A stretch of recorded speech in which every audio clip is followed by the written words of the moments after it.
वहां पर गानुस की बेटी थी। वह क्रिस्टन को बहुत खरा खोटा सुनाती है। वह कहती है कि तुम्हारी वजह से मेरी मॉम की इंसल्ट हुई, पर क्रिस्टन उसे सॉरी बोलकर रिक्वेस्ट करती है कि प्लीज मुझे एक बार तुम्हारी मॉम से मिला दो, क्योंकि वो उसे माफ कर दे। तो गानुस की बेटी उसे अंदर ले जाती है। क्रिस्टन अंदर जाकर देखती है तो मिसिस गानुस मर चुकी थी, यानी कि उसकी आखिरी होप भी अब नहीं रही थी।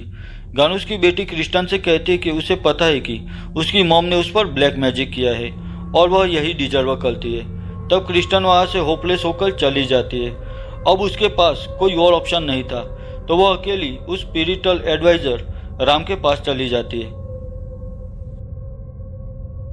अब राम क्रिस्टिन को कहता है कि मिस गानुस ने तुम पर सबसे खतरनाक ब्लैक मैजिक किया है। राम उसे लामिया का कर्ज कहता है। लामिया कर्ज में लामिया पहले 3 दिन तक श्रापित इंसान को टॉर्चर करता है और फिर 3 दिन के बाद उसकी आत्मा को अपने साथ नर्क में ले जाता है।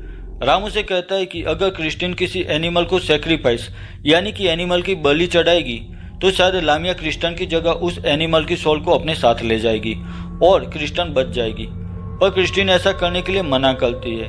तो राम उसे एक बुक देता है और कहता है कि अब तक जो कुछ भी तुम्हारे साथ हुआ वह आगे जो कुछ भी होने वाला है उसके आगे कुछ भी नहीं है। अब घर आने पर क्रिस्टन पर लामिया स्पिरिट अटैक करती है और उसे फिर से टॉर्चर करने लगती है। अब सिचुएशन आउट ऑफ कंट्रोल हो जाती है तो क्रिस्टिन ना चाहते हुए भी अपनी प्यारी कैट को सेक्रीफाइस कर देती है और अपने गार्डन में उसे दफना देती है। थोड़ी देर बाद क्ले उसे इवनिंग को अपने मॉम डैड को मिलाने की बात करता है। क्रिस्टन क्ले के घर इवनिंग टाइम डिनर के लिए और उसके मॉम डैड को मिलने आती है। वह अपने साथ अपने हाथों से बनाई हुई केक लेकर आती है। अब क्ले की मॉम क्रिस्टन से कुछ सवाल करती है तो क्रिस्टन सब सच बता देती है कि उसके डैड अब नहीं है और उसकी मॉम एक अल्कोहलिक